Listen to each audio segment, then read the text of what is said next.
Hello friends, welcome back to my YouTube channel RPM agri knowledge. Friends, आज के इस video lecture में हम डिस्कस करने वाले हैं बैक्टीरियल स्टॉल्क रॉट ऑफ मेज के बारे में। जो भी फ्रेंड्स इस वीडियो लेक्चर को पहली बार देख रहे हैं वो हमारे चैनल पर मक्का में जो कवक के द्वारा लगने वाला स्टॉल्क रॉट है उसका वीडियो पहले से अपलोडेड है। जो भी फ्रेंड्स वीडियो लेक्चर को नहीं देखे हैं वो हमारे चैनल के प्लेलिस्ट में जा कर के उन डिजीज़ को भी देख सकते हैं। तो आइए शुरू करते हैं आज का वीडियो लेक्चर।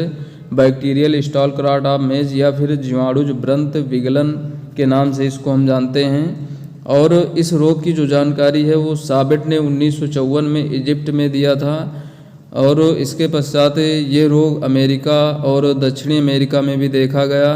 इसके अलावा मैक्सिको है, ऑस्ट्रेलिया है, वहाँ पर भी इस रोग को बाद में देखा गया। लेकिन इसकी जो जानकारी है सबसे पहले प्रसाद ने भारत में 1930 में ही पूसा बिहार में दिया था।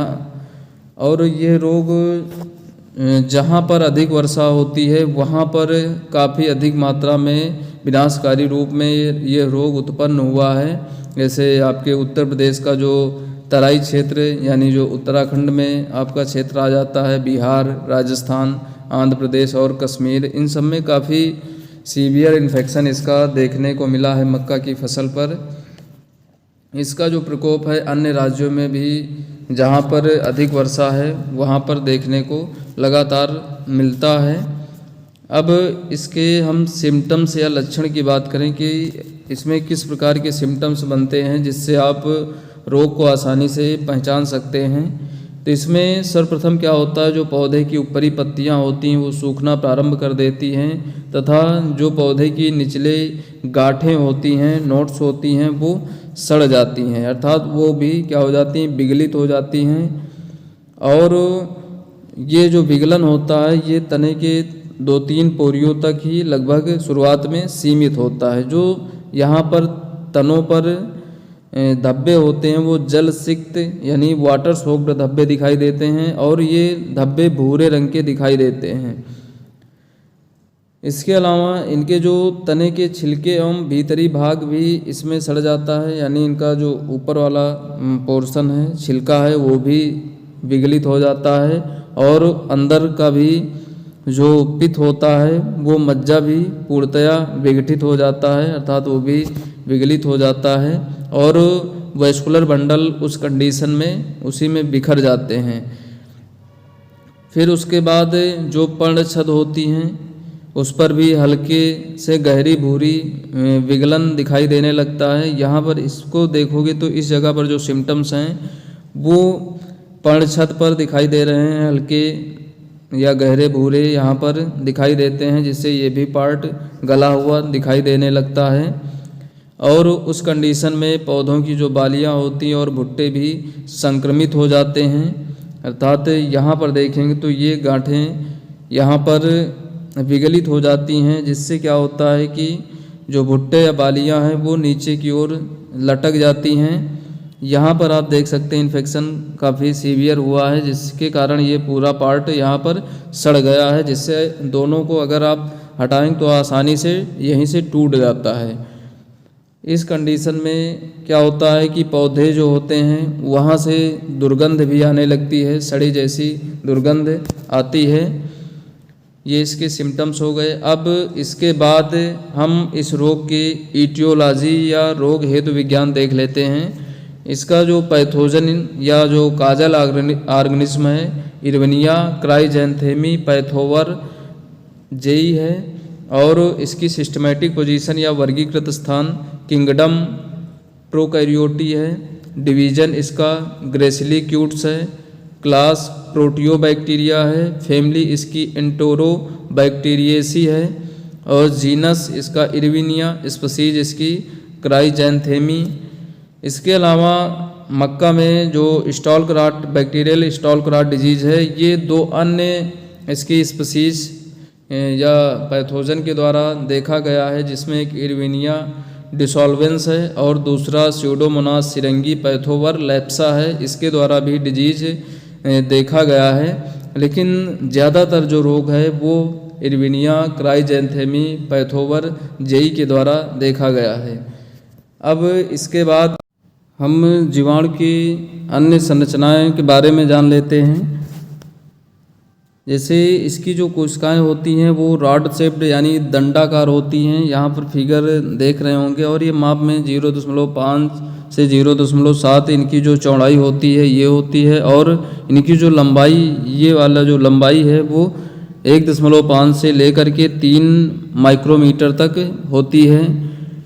और ये जो कोशिकाएं होती हैं ये प्रायः युग्म में या फिर जोड़ों में पाई जाती हैं। और ये जो बैक्टीरिया है ये ग्राम नेगेटिव यानी ग्राम आग्राही बैक्टीरिया है, एवं इसके चारों ओर जो फ्लैजिला या कसाभिकाएँ हैं वो पाई जाती हैं। इसको परिरोमी कसाभी इसमें होती हैं, अर्थात पढ़े होंगे जब क्लासिफिकेशन में फ्लैजिला के आधार पर तो पेरीट्राइकस बैक्टीरिया पढ़े होंगे, तो ये पेरीट्राइकस में आता है। और इसमें अंतःबीजाणु यानी इंडोस्पोर नहीं बनते हैं, और इसमें कैप्सूल भी या जो संपुट हैं वो भी नहीं बनते हैं। इनमें जो संवर्धन में ये है विकल्पी आवाईजीवी होते हैं, अर्थात ये फैकल्टेटिव एनारोब्स होते हैं। और इनकी वृद्धि के लिए जो अनुकूलतम तापमान है वो 30 से 35 डिग्री सेल्सियस है, लेकिन अधिकतम तापमान ये 37 से 40 डिग्री सेल्सियस पर भी इनकी वृद्धि हो जाती है। लेकिन अगर ऑप्टिमम टेम्परेचर या उपयुक्त तापमान की बात करें तो 30 से 35 डिग्री सेल्सियस इनके लिए बेस्ट टेम्परेचर होता है वृद्धि के लिए। और इनका जो तापीय मृत्यु बिंदु यानी थर्मल डेथ पॉइंट है वो 50 से 52 डिग्री सेल्सियस के बीच होता है, अर्थात इस टेम्परेचर पर बैक्टीरियल सेल नष्ट हो जाती हैं। और ये जो इरविनिया बैक्टीरिया है ये सॉफ्ट रॉट अथवा जो पेक्टिन अपघटनी जीवाणु से संबंध रखती है। सॉफ्ट रॉट यानी मृदु विगलन इसमें होता है, या इसको हम पेक्टोलाइटिक बैक्टीरिया भी कह सकते हैं। जितने भी इरविनिया से संबंधित हैं, जैसे इरविनिया जो क्राइजेंथेमी पैथोवरजेई है, इसके अलावा जो इरविनिया कैटोरा है, ये सब सॉफ्ट रॉट डिजीज काज करते हैं। अब इसके बाद हम इस रोग की डिजीज साइकिल या रोग चक्र देख लेते हैं। ये रोग संभवतः देखा गया है कि जो रोगग्रस्त पादप अवशेष होते हैं एवं जो अपरपोषी पौधे होते हैं उनके मूल प्रवेशी यानी जो राइजोस्फीयर होता है वहाँ पर मृत जीवी के रूप में उत्तर जीवित रहते हैं, वहीं पर ये पड़े रहते हैं। इसके अलावा जो ये जीवाणु हैं, ये परपोषी मलबे वाले जो खेत होते हैं वहाँ पर मृदा में लगभग 270 दिनों तक सर्वाइव कर सकते हैं। लेकिन इसको अगर हम प्योर कल्चर मीडियम पर देखते हैं तो वहाँ पर ये 90 दिनों तक ही उत्तरजीवित या सर्वाइव कर सकते हैं। इनका जो प्रकीर्णन होता है वो वर्षा या फिर सिंचाई के जल द्वारा होता है। और जब आप अगली फसल लगाते हैं तो वहाँ पर पौधों के तने के आधार पर ये प्लांट के अंदर एंट्री कर जाते हैं और वहाँ पर संक्रमण कर देते हैं। इनकी जो पौधे के अंदर पेनिट्रेशन या एंट्री करते हैं तो ये कीटों के द्वारा, अगर कोई कीट तने के आधार पर घाव बना देता है तो उसके द्वारा ये आसानी से प्रवेश कर जाते हैं और वहाँ पर अधिक नमी होती है, तो जिसके कारण इनको पेनिट्रेशन करने में या प्रवेश करने में काफ़ी आसानी होती है।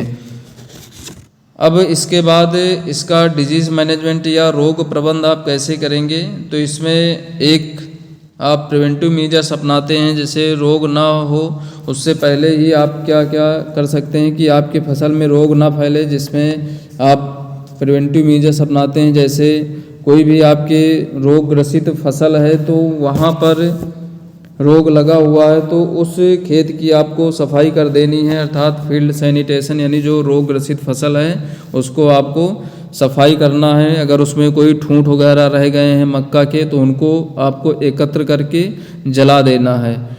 इसके अलावा अगर आपकी फसल में कोई भी रोगग्रस्त पौधा दिखाई देता है शुरुआती अवस्था में तो उसको भी आपको क्या करना है कि उसको वहाँ से उखाड़ करके किसी बाहर स्थान पर रख देना है या जला देना है। इसके अलावा आप प्रॉपर ड्रेनेज सिस्टम रखना है, अर्थात उचित जल निकास की व्यवस्था आपको करनी है। अगर खेत में ज़्यादा नमी रहेगी, जलभराव की स्थिति रहेगी तो उस कंडीशन में भी रोग आसानी से हो जाता है। इसके अलावा यूज बैलेंस फर्टिलाइज़र, यानी आप जो भी उर्वरक का प्रयोग कर रहे हैं उसको भी संतुलित मात्रा में देना है, जिसमें जैसे आप नाइट्रोजन की मात्रा अगर ज़्यादा रखते हैं तो उस कंडीशन में रोग की उग्रता बढ़ जाती है, लेकिन अगर वहीं पर फास्फोरस और पोटास की उच्च मात्रा प्रयोग करते हैं तो रोग की जो उग्रता है वो काफ़ी हद तक कम हो जाती है। इसके अलावा आप grow disease resistant and tolerant varieties, यानी जो रोग के प्रति प्रतिरोधी किस्में हैं या फिर रोग के प्रति सहनशील जो किस्में हैं उनको आप उगा सकते हैं। जैसे गंगा 2 है, पूसा कंपोजिट 1 है, पूसा कंपोजिट 2 है, अरुण है। इसके अलावा जो अन्य आपके किस्में हैं उनको भी बहुत अधिक मात्रा में आप उगा करके इस रोग से काफ़ी हद तक निजात पा सकते हैं।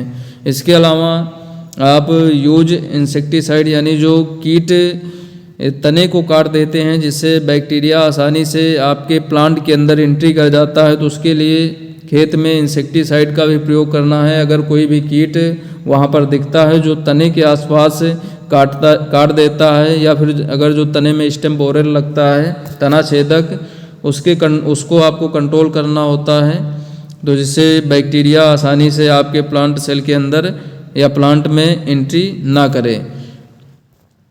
अब इसके अलावा आप उसमें क्यूरेटिव मेजर्स अपना सकते हैं। जैसे जब रोग का प्रकोप आपके फसल पर दिखाई दे तो उसके लिए आपको स्टेप्टोसाइक्लिन को 0.25% का छिड़काव करना है, या फिर आप ऑर्गेनिक मर्क्यूरल फंगीसाइड का 0.1% घोल बना करके इसका भी छिड़काव कर सकते हैं, जिससे रोग को काफ़ी हद तक नियंत्रित किया जा सकता है।